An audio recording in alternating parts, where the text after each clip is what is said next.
नमस्कार साथियों, मैं पवन राजवीर एक बार फिर से स्वागत करता हूं आपका अपने न्यूज़ LN9 न्यूज़ पे। तो साथियों, जैसा कि अभी आप देख पा रहे हैं कि हमारे साथ में हैं यशवंत कुमार जी हैं। और यशवंत कुमार जी का अगर मैं परिचय आपको बताता चलूं तो इनका परिचय हुआ कि ये अखिल भारतीय विद्यार्थी परिषद के संयोजक रहे हैं। और आज इनसे जानते हैं कि बिहार की जो शिक्षा व्यवस्था है, क्योंकि साथियों आपको पता चला होगा कि के पाठक का ट्रांसफ़र हो चुका है, परंतु उनका ट्रांसफ़र होना कहाँ तक सही था और क्या ये बिहार की शिक्षा व्यवस्था पे एक घात है या क्या है, इनके बारे में इनसे रिव्यू जानते हैं। तो यशवंत जी, बहुत बहुत स्वागत है आपका हमारे चैनल पे। जी बहुत बहुत धन्यवाद। आपके चैनल के जितने भी दर्शक हैं सभी को धन्यवाद। तो यशवंत भाई, अगर हम सवाल करने जाएं तो सबसे पहला हम आपसे सवाल ये करना चाहेंगे कि के पाठक, जो कि जब से उनका बिहार में ट्रांसफ़र हुआ और उन्होंने शिक्षा व्यवस्था को संभाला, तब से वो हमेशा सुर्खियों में बने रहे। तो क्या लगता है कि के पाठक का बिहार से जाना ये वैसे शिक्षकों के लिए अच्छा है जो शिक्षक थे ही नहीं, शिक्षक के रूप में शिक्षकों का एक चोला पहने हुए थे, उन पे हम बात करेंगे। तो क्या लगता है आपको कि ये उनके लिए ठीक हो गया या फिर बिहार से के पाठक का ट्रांसफ़र होना ये बिहार के लिए एक अपूरणीय क्षति रही है? देखिए, बिहार के पाठक का ट्रांसफर समझिए तो एक दुर्भाग्य है बिहार के लिए, क्योंकि जब से के पाठक आए थे तो शिक्षा व्यवस्था का जो एक माहौल था ना, एक अलग तरह का मार्केट और एक अलग तरह का लोगों के अंदर जागृति आ गया था। क्योंकि हम एक ही चीज़ मानते हैं कि जो अच्छे शिक्षक थे, जो अच्छे पढ़ाने वाले थे, जिनको अपने पढ़ाई से मतलब है, जो अपने अंदर उनकी योग्यता था, टैलेंट था, उनको कोई प्रॉब्लम ही नहीं था। प्रॉब्लम किनको था? जो पैसा दिए, जो घूस पे आए, जो डुप्लीकेट सर्टिफिकेट लगाए, जो सर्टिफिकेट दो पैसा लो नौकरी की, उनको दिक्कत है क्योंकि उनको पढ़ाने नहीं आता है, उनके अंदर टैलेंट नहीं है, उनके अंदर कोई जिज्ञासा नहीं है। उनको अंदर यही जिज्ञासा था कि बच्चे के खिचड़ी खिलाओ, घर भेजाओ, छिपा पिटवाओ, बोरा पर बैठाओ। तो वैसे शिक्षक कहीं दिक्कत था और अच्छे शिक्षक की कभी दिक्कत नहीं हुआ। और रही बात के पाठक का, था के पाठक एक ऐसा अधिकारी था कि सारे शिक्षा विभाग को डोला कर रख दिया। और मेरा एक अपना सोच है, एक मेरा अपना उद्देश्य है, अगर के पाठक रहता है तो हमको लगता है कि बिहार को और शिक्षा के मामले में बहुत आगे कर देता। लेकिन ये जो लोग ब्लेम लगाते हैं कि के पाठक ऐसे किया वैसे किया, मैं मानता हूँ अधिकारी है तो किसी चीज़ को जगह पे लाने के लिए कभी कभी थोड़ा सा इधर उधर टाइमिंग का ऐसे इशू आता है। लेकिन वो किसके लिए था, मैं पूछना चाहता हूँ, किसके लिए था? आम जन के लिए था, आम गरीब बच्चों के लिए था, जो गरीब बच्चे को शिक्षा नहीं मिल पाता था, जो गरीब बच्चे खिचड़ी पे पिलुआ डाल खिचड़ी खाते थे, जो गरीब बच्चे जिसके पास बैठने के लिए स्कूल में बेंच नहीं था, जो गरीब बच्चे जिसके छत ढहने के आशंका था, वैसे बच्चों के लिए एक भविष्य का बात था। लेकिन आज बिहार का एक दुर्भाग्य देखिए कि जो अच्छा काम किया आज उसको भी ट्रांसफर कर दिया गया, ये दुर्भाग्य है। बात किया जाए तो सिर्फ यूनिवर्सिटी की नहीं, बल्कि जो आपने बताया मुद्दा, उस हिसाब से तो देखा जाए तो जितने भी जनरल कंपटीशन के, चाहे एसएससी बोर्ड हो चाहे कोई भी हो, वो लोग क्या करते हैं कि गवर्नमेंट से पैसा लेते हैं क्वेश्चन बनाने के, परंतु क्वेश्चन बनाने के बाद भी उनके क्वेश्चन में एरर रहता है, कभी आंसर में गलत रहता है। तो ये क्या चल रहा है, ये सब क्या चीज़? देखिए, यही तो मैं कह रहा हूँ कि ये लोग जो एक प्रोपेगेंडा बना दिए ना, कमाने का बना दिए हैं। अभी आप देख रहे होंगे कि लगातार अभी धांधली हो रहा है। अभी जैसे यूजीसी नीट का देख लीजिए, आप देख रहे हैं नीट का, उसमें धांधली हो गया कि एक क्लास का लड़का एक ही क्लास में जो बैठा था सब पे सब टॉप। कैसे हो गया भाई? उतने बड़े एग्जाम कैसे हो जा रहा है? अब यूनिवर्सिटी का बात कर रहे हैं हम, जो कर रहे हैं यूनिवर्सिटी में क्या होता था कि यूनिवर्सिटी में उन्होंने अकाउंट बंद करने का सबसे बड़ा रीजन था सेशन का देखना। आप पैसा ले रहे हैं, सारे शिक्षक पैसा ले रहे हैं, पढ़ाई हो ही नहीं रहा है, स्टूडेंट लड़का पहुंच ही नहीं रहा है, और उसका बजट दिखे तो 1000 करोड़ है। जब उन्होंने कहा कि इतना जब बजट है तो इसका बिल दिखाइए हमको, तो किसी के पास बिल देने के लिए तैयार नहीं है, इसके बाद तू मैना कर लेना। तो उन्होंने कहीं से ये ठीक किए थे, वाले मानते हैं कि वो राज्य सरकार के अंतर्गत नहीं आता, वो राज्यपाल के अंतर्गत आता है। लेकिन उन्होंने कहा कि जब पैसा राज्य सरकार देगा, पैसा तो सारा राज्य सरकार दे रहा है ना, तो जब पैसा राज्य सरकार देगा तो इस पर क्यों नहीं बात किया जा सकता है कि इतना सेशन क्यों लेट है? इस भविष्य, जो बच्चे का भविष्य अंधकार में है, उस पर क्यों नहीं सोचा जाएगा? इसलिए उन्होंने ये काम किया और कहीं ना कहीं वो बहुत अच्छा काम किए थे। लेकिन सबसे बड़ा दुर्भाग्य है कि इतने अच्छे काम करने के बावजूद भी उनको ये बड़े बड़े जो महाशय लोग होते हैं, जो यूनिवर्सिटी कुलपति बैठे रहते हैं, जो अपने मलाई मारने में उनको नहीं बनता है, जो बड़े बड़े अधिकारी होते हैं, जिनको अपने स्वार्थ के लिए, अपने सुख सुविधा भोगने के लिए, अपना बच्चा तो पढ़ रहा है विदेश में, अपने बच्चे तो अच्छे स्कूल में पढ़ रहे हैं, लेकिन जो गरीब बच्चे, जो मीडियम फैमिली के बच्चे पढ़ते हैं, जिसका भविष्य अंधकार में है, उसको बर्बाद करने के लिए, क्योंकि वो पढ़ जाएगा तो कल आवाज़ क्यों उठाएगा? ये बात तो बिल्कुल जायज़ सही कहा आपने, क्योंकि जहाँ तक देखा है बिहार की शिक्षा व्यवस्था को बर्बाद करने की, तो ये एक योजना के तहत हो रहा है। क्योंकि पहले जो होते थे बच्चे, वो क्या करते थे, परिश्रम करते थे। 60% या 70% या जो भी, इवन थर्ड डिवीज़न भी आने वाला लड़का कहता था कि मैंने बिहार बोर्ड से नंबर पास लाया, मैंने बिहार बोर्ड से पास किया, और वो एक गर्व से सीना तान के चलता था समाज में।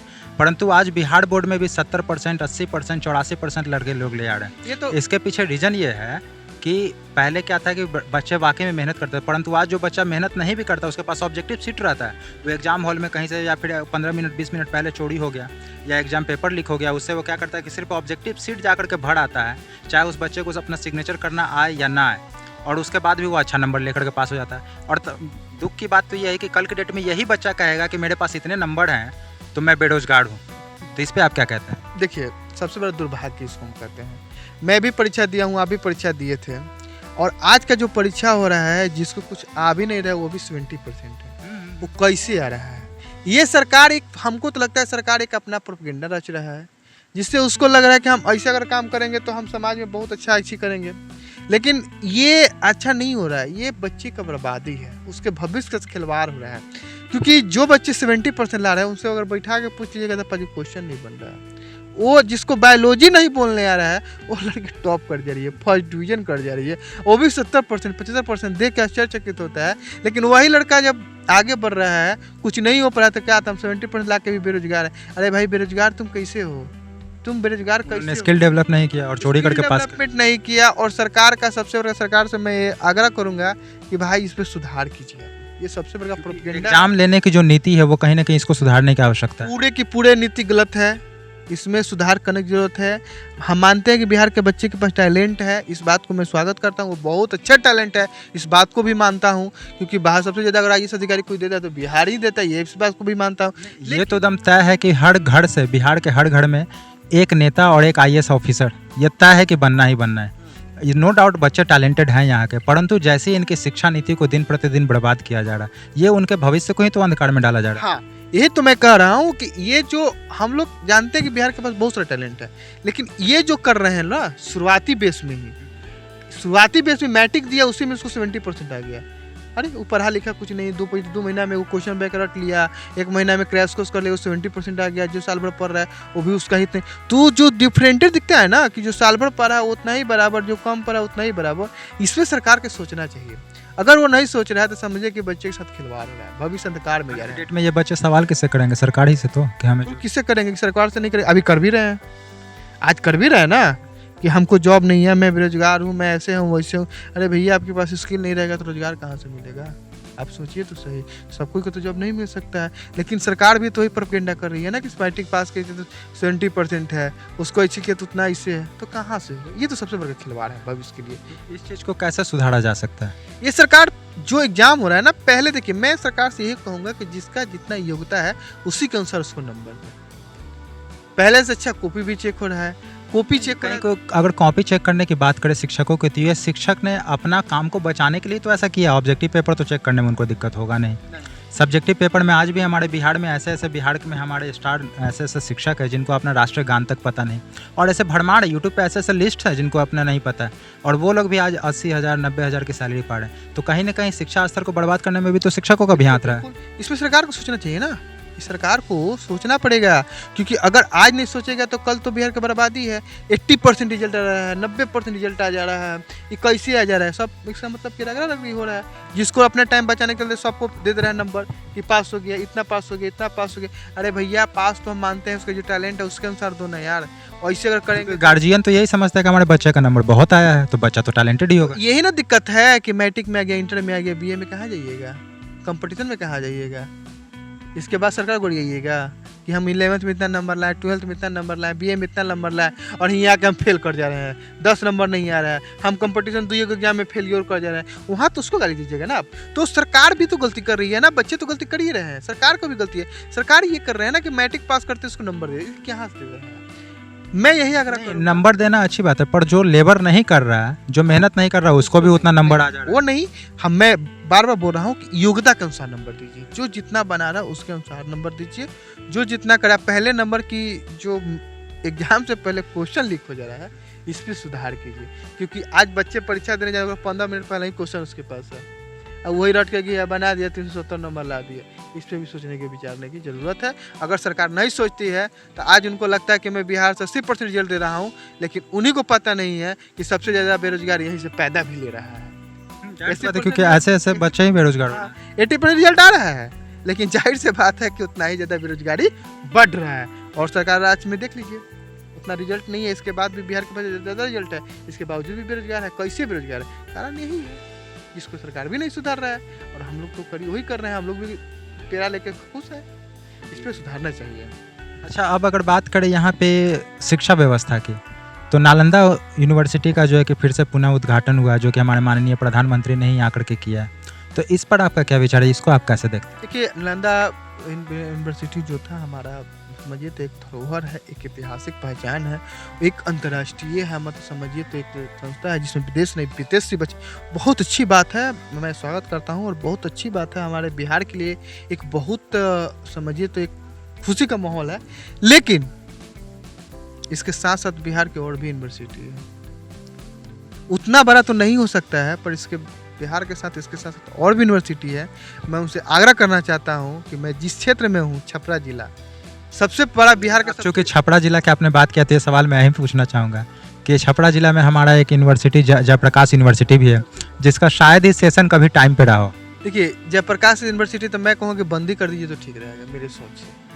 जयप्रकाश यूनिवर्सिटी इतना खत्म यूनिवर्सिटी बिहार का कोई नहीं है। या तो इसको सुधारिए, नहीं तो इसको बंद कर दीजिए, कहीं मर्ज कर दीजिए। नहीं तो यहाँ के शिक्षक आखिरकार जयप्रकाश यूनिवर्सिटी का सेशन पीछे चलता है कि, और सिर्फ पीछे नहीं चलता है, कभी 5 साल 6 साल इस तरह से पीछे चलता है। तो क्या यहाँ से के शिक्षक टैलेंटेड नहीं, या फिर यहाँ के शिक्षक की घुसखोर है, क्या इसके पीछे वजह क्या है? यहाँ सबसे बड़ा है कि यूनिवर्सिटी का जो है ना, जयप्रकाश यूनिवर्सिटी का, अगर इसका फाइल ही निकालिएगा तो लगातार कहे कौन देखिएगा तो इसमें केस है, तो इसमें फॉल्ट है, तो यहाँ केस हो गया है, तो यहाँ राज्य सरकार का केस है, तो यहाँ राज्यपाल का केस है, यहाँ तो फलना का केस है, तो चिल्ला केस है। इसी केस के कारण इसका रिजल्ट पेंटिंग है, इसी केस के कारण ये काम नहीं हो रहा है। जाइएगा ना कुलपति का, मैं तो कुलपति के पास लगातार जाता हूँ, और मैं तो अभी सोनपुर के लिए अपने कॉलेज का भी डिमांड कर रहा हूँ, क्योंकि अपने जो हम जहाँ क्षेत्र में सोनपुर है, सोनपुर में एक भी सरकारी कॉलेज देखा जाए तो एक भी नहीं है। आप भी देख सकते हैं, जो कि हमारे देश के प्रथम राष्ट्रपति राजेंद्र प्रसाद वो भी छपरा जिला के हैं, और छपरा यूनिवर्सिटी यही जयप्रकाश यूनिवर्सिटी से ही है।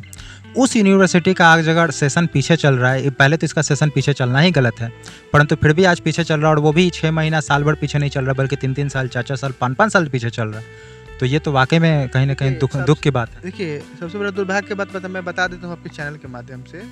आज इस यूनिवर्सिटी के कुलपति जी आग्रह कर रहे हैं कि हमारे यूनिवर्सिटी में एडमिशन लीजिए। सबसे बड़ा दुर्भाग्य की बात है जेपी यूनिवर्सिटी के लिए। तो इसके पीछे वजह के लोगों का, खास करके विद्यार्थियों का भरोसा टूटना, भरोसा टूट गया, इसीलिए सारे विद्यार्थी अलग जगह जा रहे हैं।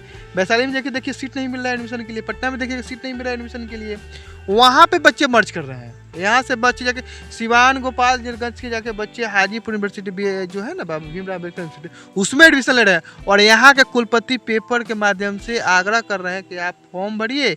अभी भी जो यूनिवर्सिटी का जो सीट है ना भाई जी, 50% भी फुल नहीं हुआ है। एडमिशन तक नहीं लेने जा रहे हैं बच्चे, ऑनलाइन करके छोड़ दे रहे हैं बच्चे, लेकिन एडमिशन नहीं ले रहे हैं। कुलपति लगातार प्रयास कर रहे हैं कि हमारे यूनिवर्सिटी में एडमिशन लीजिए, हमारे यूनिवर्सिटी में एडमिशन लीजिए, लेकिन नहीं हो रहा है। क्यों नहीं हो रहा है? इसके पीछे रीजन है सेशन लेट होना, सेशन पर ध्यान नहीं देना। अभी भी कितने 21 का एग्जाम अभी पेंडिंग में है, 22 का पेंडिंग है, 23 का पेंडिंग है, और 24 का एडमिशन हो रहा है। आप सोच सकते हैं कि इतना तो पेंडिंगे में जा रहा है और 24 का एडमिशन हो रहा है। सोचिए कि कितने बच्चे के भविष्य का खिलवाड़ है, वो आप समझ। तो यशवंत भाई, आपने चूंकि यूनिवर्सिटीज़ के फॉल्ट को बताया, कैसे बिहार में शिक्षा व्यवस्था को बर्बाद किया जा रहा है, और खास करके ये कुछ चुनिंदा शिक्षकों के द्वारा, जो कि शिक्षक का चोला ओढ़े हुए परंतु ये शिक्षक है नहीं, इन लोगों के द्वारा बर्बाद किया जा रहा है। तो अब हम आप ही से चाहते हैं, क्या आपके नज़र में कोई है ऐसा कुछ सुझाव, क्या आप सरकार को देना चाहेंगे हमारे चैनल के माध्यम से, कि इसको कैसे सुधारा जा सकता है? देखिए, पहले नंबर की ये जो यूनिवर्सिटी का जब मामला है ना, पहले सरकार जितने भी कुलपति हैं उस सारे कुलपतियों पर कार्रवाई किए हैं। जैसे के पाठक ने किया था, वेतन बंद कर दिया था, फंड को रोक दिया था। जब तक ऐसे ऐसे बड़ा एक्शन नहीं लिया जाएगा ना, तब तक सुधार नहीं होगा। उसके जो बजट खर्च हो रहे हैं, उस बजट के हिसाब भी किया जाए, उनके बजट सही जगह पर जाए, उस पर सोचा जाए। बिहार में आज कहीं ना कहीं ऐसे बहुत सारे स्कूल आपको मिल जाएंगे जो सिर्फ कागजों पे ही हैं, कभी उनका भूमिगत तरीके से ना तो कभी शिलान्यास हुआ वो मतलब कि सिर्फ कागज़ पे ही बन करके रह गए। कभी उनको ज़मीनी उनको क्या बोल सकते हैं आधारभूत शिलान्यास नहीं किया गया और एक ज़मीनी ढांचा नहीं दिया गया। परंतु आज भी उस कागज़ी स्कूल पे भी शिक्षक वेतन उठा रहे हैं। ऐसे-ऐसे स्कूल हैं हमारे बिहार में। हाँ, बहुत ऐसे स्कूल है कि भूमिहीन है, इसके बावजूद भी चल रहा है, ऐसा थोड़ी है। तो इस सरकार को सोचना पड़ेगा, ऐसे-ऐसे जगहों को चिन्हित करके, ऐसे-ऐसे जगहों को देखें, क्योंकि सरकार के डेटा इस लिस्ट में तो सारा डेटा है। वो देखे, उस पे विचार विमर्श करके उसको देखे, क्योंकि बच्चे का भविष्य का सवाल है और उस पे जब तक विचार नहीं करेंगे तब तक खिलवाड़ होते जाएगा और इतना बड़ा खिलवाड़ होगा कि आज तो इतना की संख्या में, कल जाकर इससे डबल संख्या में होगा, तब जाकर अपने आप में ही युद्ध हो जाएगा। इसलिए गवर्नमेंट को इस पर सोचना चाहिए। और रहा बात यूनिवर्सिटी का, तो यूनिवर्सिटी पर सबसे पहला दिमाग अगर लगाना है तो उसकी कॉपी जांच पर दिमाग लगाएं, परीक्षा के दिमाग लगाएं, सही समय पर एक कैलेंडर बनाए। कैलेंडर तो हर साल बनता है, लेकिन वो ऐसा सरकार कैलेंडर बना के दे, राज्य सरकार ऐसा बना के दे, राज्यपाल का समन्वय के साथ राज्यपाल और राज्य सरकार का समन्वय ऐसा बने कि वो लोग जो कैलेंडर बनाए वो कैलेंडर के स्तर पर ही एग्जाम भी होनी चाहिए, कॉपी भी चेक होनी चाहिए, उसके अनुसार ही रिजल्ट भी चेक होने। और रिजल्ट का जो पब्लिशिंग जो होता है, चाहे रिजल्ट का जो कंपनी का काम दे रहा है, वो कंपनी का काम ना देकर यूनिवर्सिटी खुद अपने जगह पर सारे व्यवस्था कर उसको रिजल्ट, उस आदमी को रखकर, सिस्टम को रखकर उसको बनाए और उसको पब्लिश करे और उसी के साथ करे, तब जाकर यूनिवर्सिटी का सुधरेगा, स्कूल सुधरेगा, तब बिहार का इंफ्रास्ट्रक्चर बहुत अच्छा बन सकता है अगर ऐसा किया जाए तो साथियों अभी आप देख रहे हैं NL9 न्यूज़ और इसी तरह की खबरें हम आपको और भी आगे वीडियो में देते रहेंगे और भी तरह तरह की जानकारियाँ हम आपको और वीडियो में लाते रहेंगे।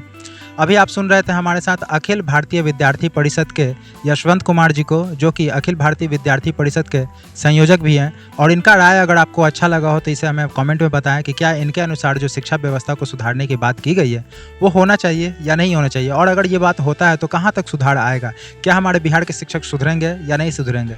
तब तक के लिए साथियों मिलते हैं अगले वीडियो में। आपको बहुत बहुत धन्यवाद यशवंत भाई जी, बहुत बहुत धन्यवाद। आपके जितने भी 9 टीवी के जितने भी दर्शक हैं सभी को बहुत बहुत धन्यवाद, आभार एवं नमन। धन्यवाद साथियों, मिलते हैं अगले वीडियो में। तब तक के लिए जय हिंद।